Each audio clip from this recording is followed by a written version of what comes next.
신앙생활을 하면서 성도들은 대부분 다 하나님께 기대하는 소원들을 가지고 있습니다.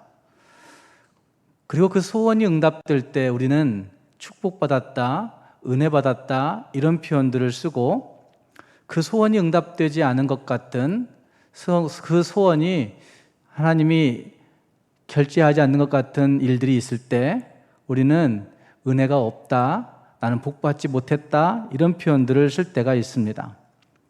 그러나 신앙생활을 하다 보면 그 기대와는, 그 소원과는 다른 결과들이 자주 나타나는 것들도 볼 수가 있습니다.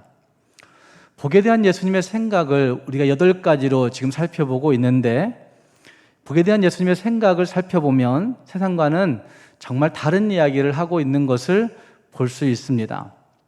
마음 가운데 죄에 대한 애통이 있고, 그 애통으로 말미암아 진짜 온유한 마음이 나타나는 그것이 복이 있다고 이야기합니다. 그 마음속에 탐심이나 의심이나 욕심이나 이런 것들이 없는 진짜 가난함의 모습을 가지고 있는 자들이 복이 있다고 말씀하고 있습니다. 더 나아가 욕먹고 비난당하고 경제, 사회, 교육, 정치, 문화적으로 박해와 고통받는 사람들이 복이 있다고 선언하시고 있는 말씀이 거기에 등장합니다. 이렇게 볼 때 우리는 행복과 핍박이, 어쩌면 우리가 닥치는 여러 가지 고난과 행복이 어떻게 연결되는 거야? 라고 얘기할 수 있는 의문들이 우리 안에 들어옵니다. 아무리 생각해 보아도 행복과 핍박이 연결될 수는 없는 것 같습니다. 아무리 생각해 보아도 그 축복과 고난이라고 하는 것이 연결될 수는 없는 것 같이 보입니다.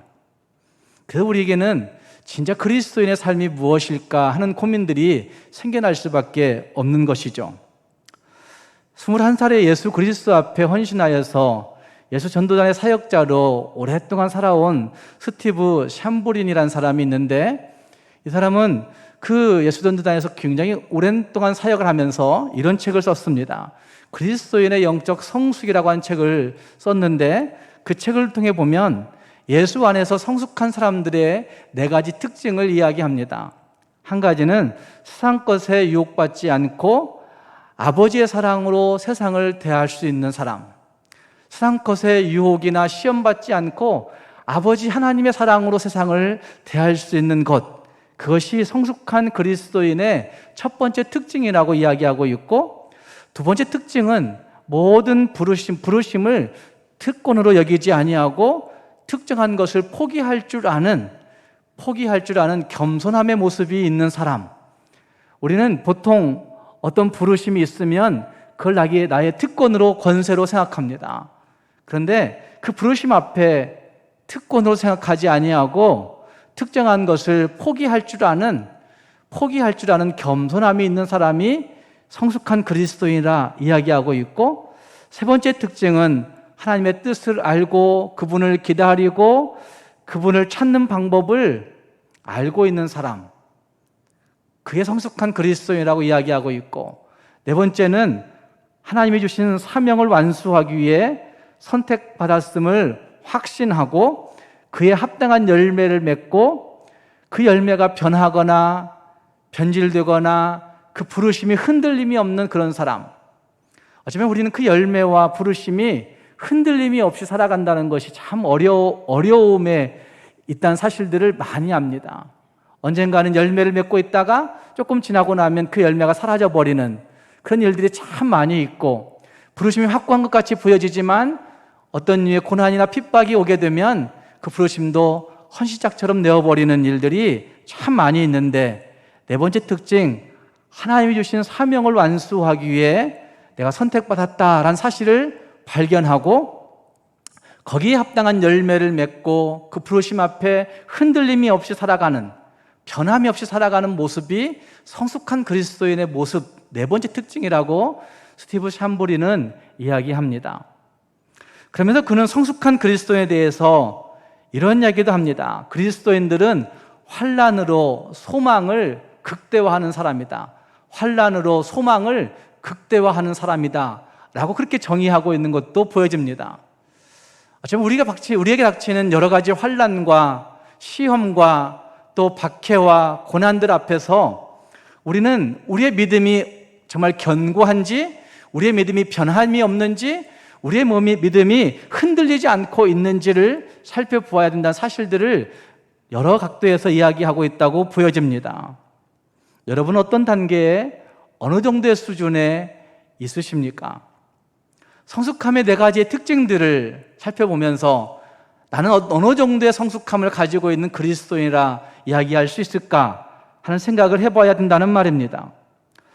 산상수훈의 처음에 등장하는 이 복에 대한 예수님의 생각, 예수님의 가르침은 그 조목조목 우리가 그 성숙함을 향하여 나아가야 된다고 할 때 진짜 어떤 모습이어야 되는지를 분명하게 이야기하고 있습니다.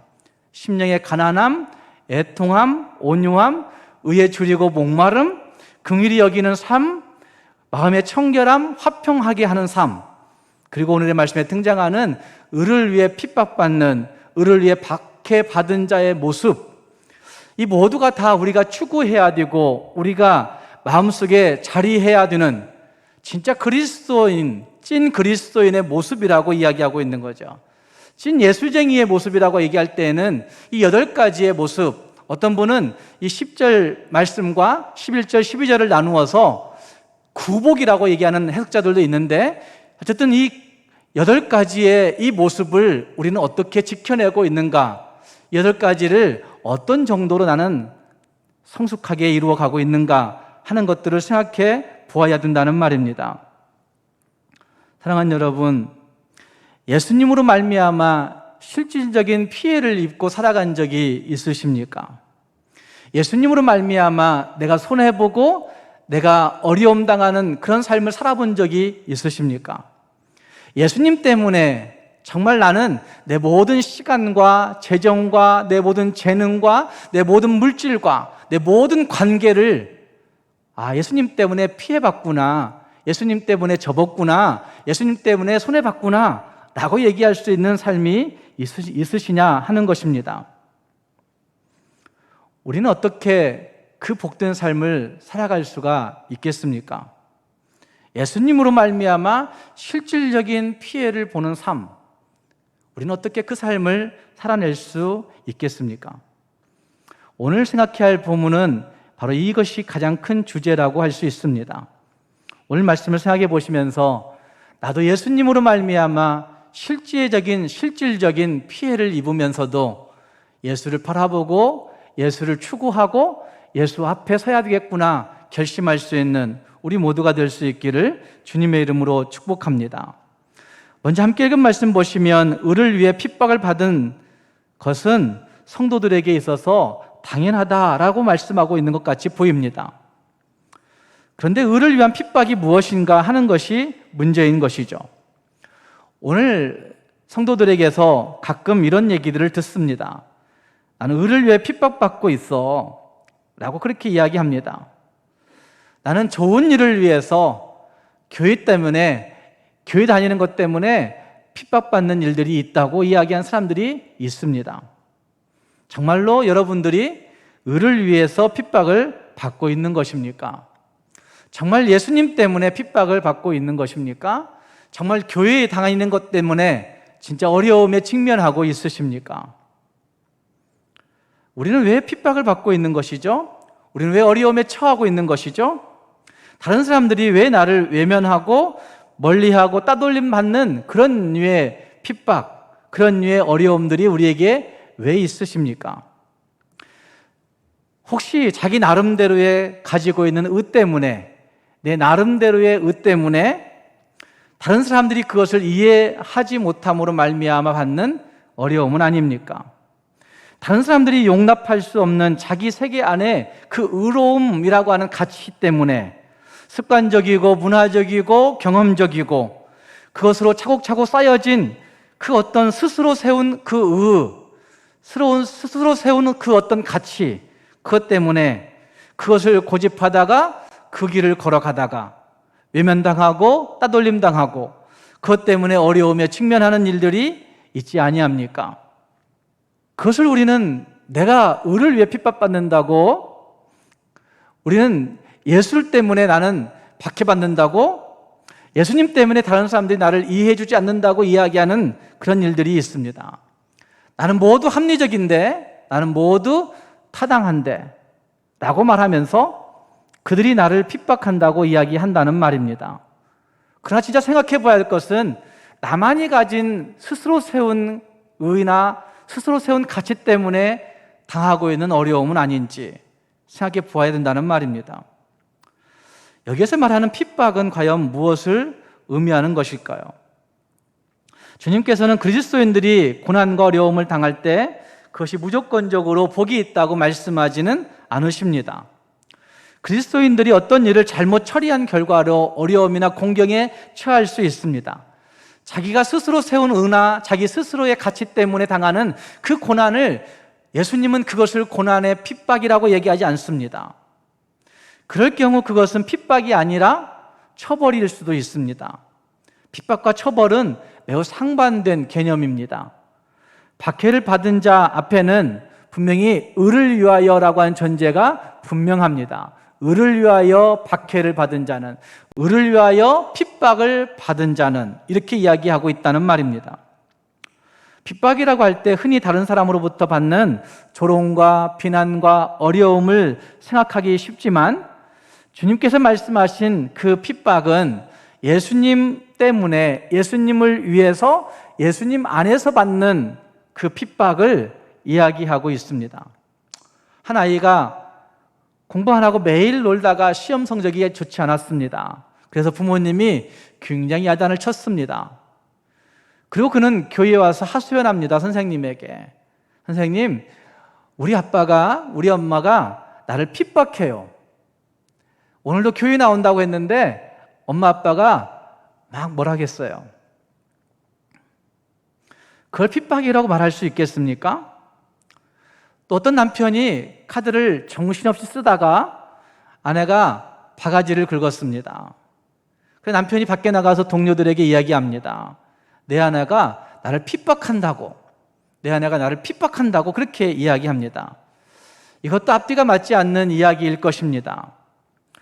어떤 분은 핍박과 처벌에 대해서 이렇게 정의를 내렸습니다. 핍박이란 좋은 일을 한 것에 대해 나쁜 사람에게서 받는 것이요, 처벌은 나쁜 일을 한 것에 대해 좋은 사람으로부터 받는 것이 처벌이다, 이렇게 이야기하고 있습니다. 좋은 일을 한 것, 의로운 일을 한 것, 선한 일을 한 것, 아름다운 일을 한 것, 그것 때문에 나쁜 사람, 악한 사람, 의롭지 못한 사람들에게 받는 일들이 핍박일 수 있는 것이고, 나쁜 일을 한 것, 악한 일을 한 것, 죄 짓는 일을 한 것에 대해서 좋은 사람들이 이야기하는 그것은 핍박이 아니라 처벌일 수 있다라고 그렇게 이야기하고 있다는 말입니다. 이런 차이에 따라 우리는 우리의 실수나 무지나 잘못된 태도나 자기중심적인 그런 생각이나 행동으로 받는 그 어려움을 처벌이라 할 수 있는 것이고, 그것은 핍박이라 할 수 없다는 말입니다. 내 실수 때문에 당하는 어려움들, 내 의 때문에 당하는 어려움들, 내 습관과 경험 때문에 가지고 있는 그 자기 가치 때문에 가지고 있는 그 어려움들은 다 핍박일 수는 없다는 말입니다. 베드로전서 4장 15절 말씀에 이렇게 말씀하십니다. 너희 중에 누구든지 살인이나 도둑질이나 악행이나 남의 일을 간섭하는 일로, 남의 일을 간섭하는 자로 고난을 받지 말려니와, 이렇게 이야기하고 있습니다. 다시 말해서 핍박받는다 얘기하는 그 많은 일들이 남의 일을 간섭하는 것 때문에 당하는 일이라고 한다면 그건 핍박이 될 수 없다는 얘기예요. 내가 받는 고난과 어려움들, 오해들, 많은 일들 생각해 보시면 내가 괜히 남의 일에 간섭함으로 말미암아, 남의 일에 끼어들므로 말미암아, 남의 일에 이렇다 저렇다 가타부타 이야기함으로 말미암아 갖는 오해가 있고 어려움이 있을 수 있는데, 그걸 성경적으로 핍박이라, 박해라 이야기할 수 없다는 말입니다. 덧붙여서 그리스도인들의 지혜롭지 못한 전도의 방법이나 광신적인 태도나 맹목적인 어떤 열심들 때문에 받는 공경도 엄격하게 말해서 예수님이 말씀하시는 박해, 핍박은 아닐 수 있습니다. 무엇이 의를 위해서 사는 것이라 말할 수 있다고 생각하십니까? 본문에서 그러면 의를 위하여 산다 이야기하는 그것의 정의를 잘 내려야 될 것입니다. 그런데 본문의 의에 대한 설명은 11절 말씀에 정확하게 나오고 있습니다. 고민할 필요가 없습니다. 이것이 의로운 것이야? 라고 이야기할 필요가 없습니다. 11절 말씀에 이렇게 말씀하고 있죠. 나로 말미암아 너희를 욕하고 박해하고 거짓으로 너희를 거슬러 모든 악한 말을 할 때에는 너희에게 복이 있나니, 이렇게 말씀하고 있습니다. 그러니까 의를 위하여라고 하는 말씀을 이야기할 때 두 가지, 나로 말미암아, 예수로 말미암아, 예수로 인하여 라고 하는 단어와 거짓으로 너희를 거슬려 라고 하는 단어를 두 가지를 생각해 볼 때 예수 때문에 받는 어려움, 이걸 박해라 얘기할 수 있는 거죠. 예수님으로 말미암아 받는 어려움, 이것이 핍박일 수 있다는 얘기죠. 또다시 진리 때문에 받는 어려움, 진실함 때문에 받는 고난, 이것이 핍박일 수 있다는 사실을 말씀하고 있다는 말입니다. 즉 우리가 예수님과 가까워지기 위해서 몸부림칠 때 세상과 우리는 멀어질 수밖에 없습니다. 우리가 예수님의 뜻을 찾기 위해서 발버둥 칠 때 우리는 세상의 가치에서는 멀어질 수밖에 없는 일들이 분명하게 나타납니다. 말씀에 순종하고자 할 때 우리는 다른 사람들에게 조롱거리가 될 수도 있고, 말씀에 순종하고 예수님 앞에 서게 될 때 사회적으로 불이익 당할 수도 있고, 말씀에 순종하고 예수 앞에 매달리게 될 때 경제적으로 손해보고 정치적으로 따돌림 당하고 사회적으로 외면당할 수 있는 일들이 얼마든지 있을 수 있는 것이죠. 그것이 예수님 말씀하시는 박해이고 핍박이며, 그러한 자들에게 복이 있다고 말씀하십니다. 고린도전서 1장 30절 말씀에서는 이렇게 말씀하십니다. 너희는 하나님으로부터 나서 그리스도 예수 안에 있고, 예수는 하나님으로부터 나와서 우리에게 지혜와 의로움과 거룩함과 구속함이 되셨으니 라고 말씀하십니다. 하나님으로부터 나서 예수 안에 있다. 그 예수는 우리의 의로움과 거룩함과 구속함이라고 말씀하십니다. 그래서 의를 위하여란 말씀은 예수님 때문에, 예수님으로 말미암아 라고 말할 수가 있는 거죠. 디모데후서 3장 12절 말씀에서도 이렇게 말씀하십니다. 무릇 그리스도 예수 안에서 경건하게 살고자 하는 자는 핍박을 받으리라. 무릇 그리스도 예수 안에서 경건을 추구하고 경건을 살아내려고 몸부림치는 자들은 핍박이 있을 수밖에 없다라고 그렇게 말씀하고 있는 거죠. 이 말씀들은 우리가 예수님으로 인하여 핍박받고 있지 않다면, 예수님으로 인하여 예수님으로 말미암아 고난당하고 있지 않다면 그것은 복 있는 삶이라 할 수 없다고 이야기합니다. 그러면 왜 의를 위하여 사는 사람들이 박해받고 핍박받는 일들이 있게 된다고 생각합니까? 의를 위하여 살면, 예수 위해서 살면, 예수로 말미암아 살면 핍박이 없이 형통이 되어야 될 텐데 왜 예수 위에서 사는 사람들에게 박해가 있고 핍박이 있다고 생각하십니까? 저는 그것을 한 세 가지 정도로 생각해 볼 수 있다고 생각하는데, 첫 번째는 진정한 성도를 가려내기 위한 하나님의 방법일 수 있습니다. 핍박은 참 성도와 거짓 성도를 구별하는 하나님의 방법입니다. 평소 건강하고 자녀도 잘 크고 잘 형통하고 사업도 술술 잘 풀릴 때 하는 신앙생활도 은혜일 수 있습니다. 참 하나님이 내게 은혜 주신다고. 그런데 진짜 신앙은 교회 다니는 것 때문에, 예수님 때문에 남들의 눈총받고 남들에게 욕먹을 일들도 있고 재정적인 부담도 느끼고 시간의 촉박함과 시간을 쪼개어야 하는 복잡한 인생의 일들이 있고, 또 인간관계에도 여러 가지 금이 날 수 있고 그들과 헤어질 수도 있고 멀어질 수도 있는 이런 어떤 일들이 있는 것은 분명할 수 있다는 말입니다. 마음 깊은 곳에 있는 것이 그때 드러나게 되는 것이죠. 내가 왜 예수님 때문에 이렇게 시간을 쪼개야 돼? 내가 왜 예수님 때문에 관계가 깨져야 돼? 내가 왜 예수님 때문에 재정적인 부담을 느껴야 돼? 내가 왜 예수님 때문에 이런 일들이, 이런 고민을 해야 되는지 모르겠다고 생각하는 그런 마음이 들 때가 있습니다.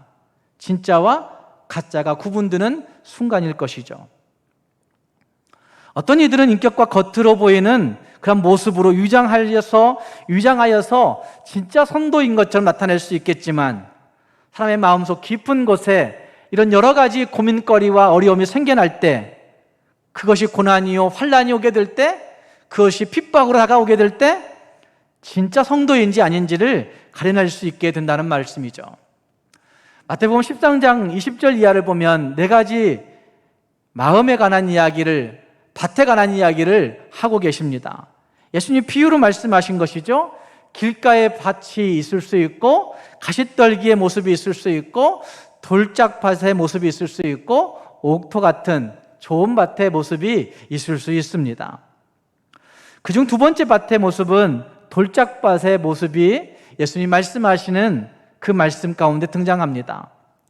우리가 잘 알고 있듯이 마태복음 23장 20절 이하에 보면 말씀을 들을 때 즉시로 받되 그 속에 뿌리가 없어 잠시 견디다가 환난이나 박해가 올 때 곧 넘어지는 자요라고 말씀하고 있습니다.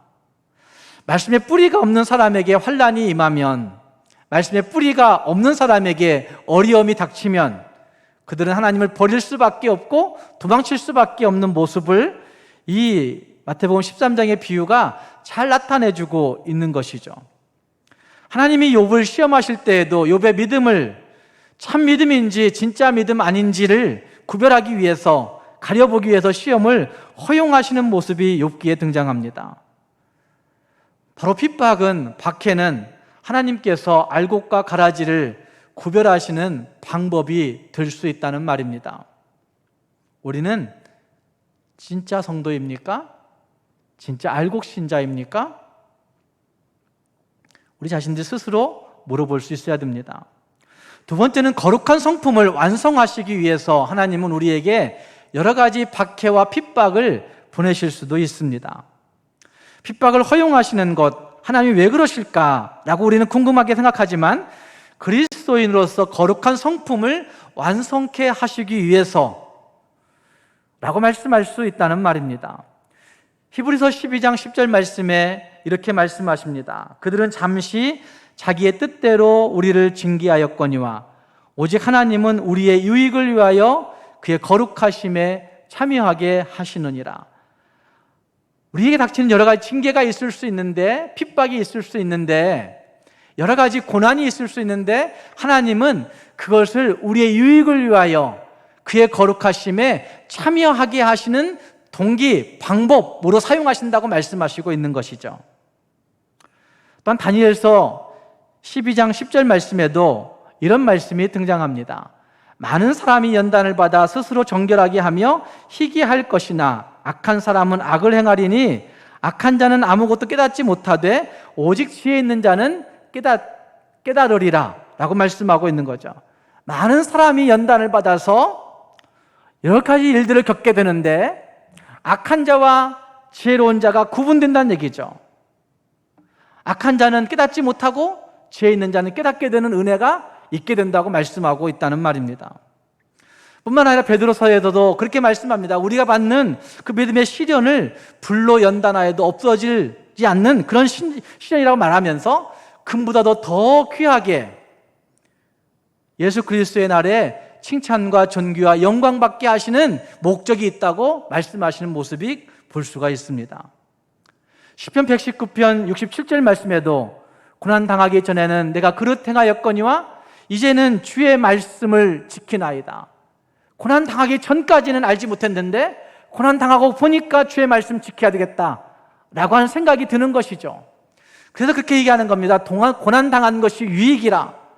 이로 말미암아 내가 주의 율례들을 배우게 되었습니다 라고 말씀하는 고백이 나오게 되는 것이죠. 고난과 핍박은 우리의 파멸을 위해서 예비된 것이 아니라 예수 그리스도의 거룩함에 참여하게 하기 위해서 발생케 하시는 하나님의 섭리일 수 있고 하나님의 도구이고 방법일 수 있다는 말입니다. 그래서 주님은 우리가 이 환난 속에서 소망을 볼 수 있는 눈을 갖기를 원하고 계시는 것이죠. 그 눈만 가질 수 있다고 한다면, 우리는 그 소망을 가지고 환난 속에서 극대화시켜 갈 수 있는 은혜가 거기에 생겨질 수가 있게 되는 것이죠. 세 번째는 그리스도와 연합되는 증거로 고난을 주실 수 있다 말씀하십니다. 아니, 고난과 박해는 내가 그리스도와 연합되었다는 증거일 수 있다는 말입니다.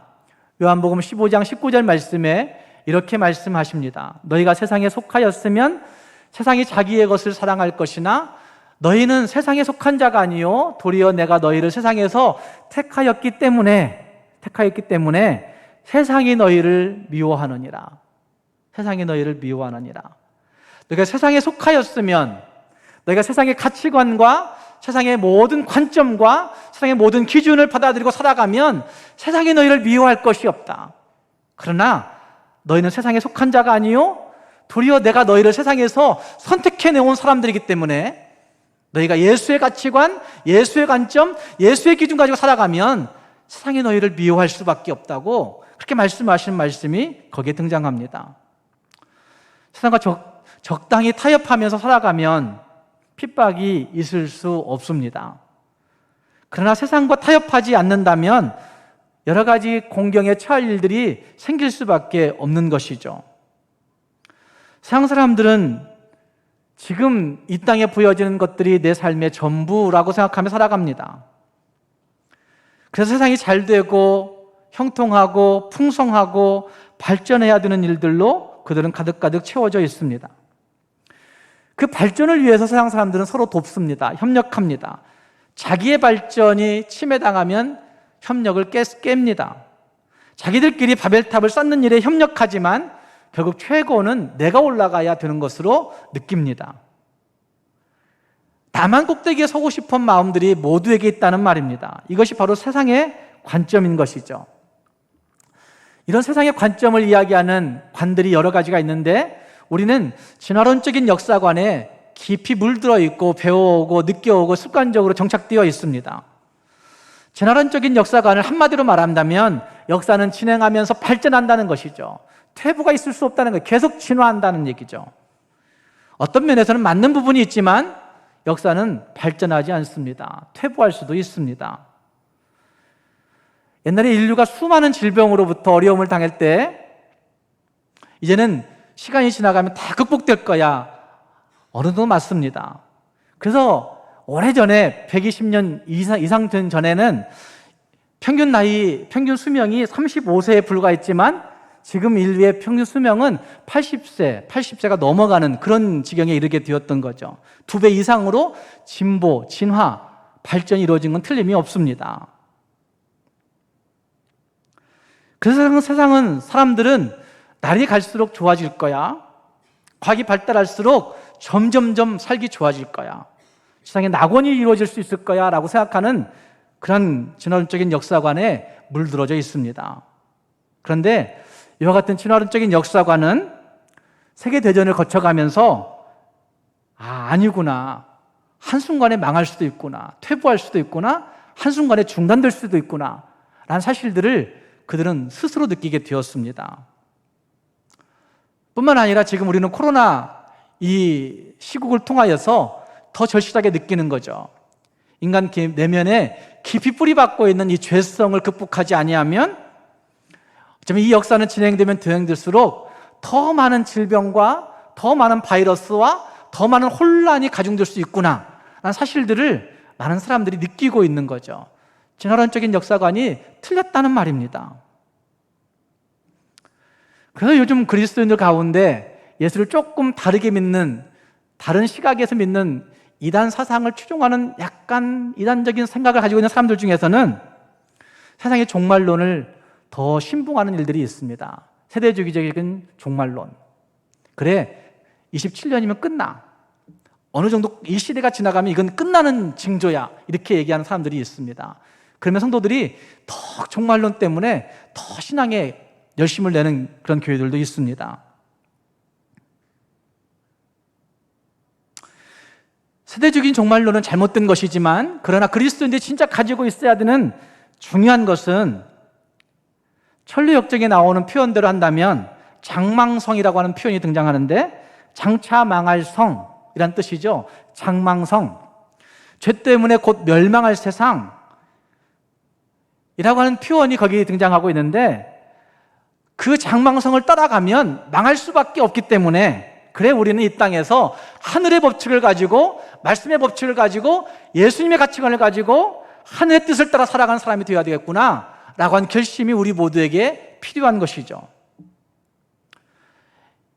예수와 연합되었기 때문에, 예수 안에 들어와 있기 때문에, 예수로 말미암아 구원받았기 때문에 예수로 인하여 살아가는 것이 마땅하다는 사실을 우리가 기억해야 된다는 말입니다. 장차 망할 세상이지만 우리가 이 땅에 살고 있는 이유는 하나님께 나에게 주신 사명이 있기 때문에 예수로 말미암은, 예수로 인한 구원을 선포하고 예수의 관점을 가지고 세상을 이겨나갈 수 있는 그런 태도를 가지고 그들을 정복해가는 그런 일들이 우리에게 이 땅을 살아가야 할 이유라고 말씀할 수 있다는 말입니다. 사랑하는 여러분, 내가 왜 의를 위해서 핍박받아야 돼? 내가 왜 의를 위해서 어려움 당해야 돼? 내가 왜 의를 위해서 고민해야 돼? 내가 왜 예수님 때문에 이런 공경에 처해야 돼? 라고 생각하는 것들을 오늘 말씀을 통해서 다시 정리하시고, 내가 예수와 연합하였기 때문에 예수의 가치관을 가지고, 예수의 관점 가지고, 예수의 기준 가지고 살아가야 되겠다 결심할 수 있는 우리 모두가 될 수 있기를 주님의 이름으로 축복합니다. 마지막으로 예수를 위해서, 의를 위해서 박해받는 자들이 복이 있다고 말씀하고 있습니다. 그 복이 무엇이냐고 말한다면 그 복은 기뻐하고 즐거워할 수 있는 복이라 말할 수 있습니다. 12절 말씀이 그렇게 말씀합니다. 너희에게 복이 있나니 기뻐하고 즐거워하라. 기뻐하고 즐거워하라.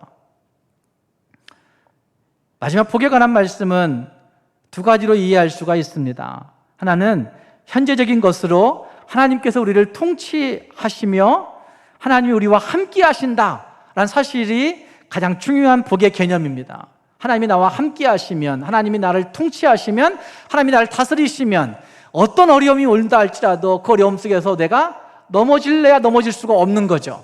그러니 그것이 가장 큰 복이라 얘기할 수 있다는 것이죠.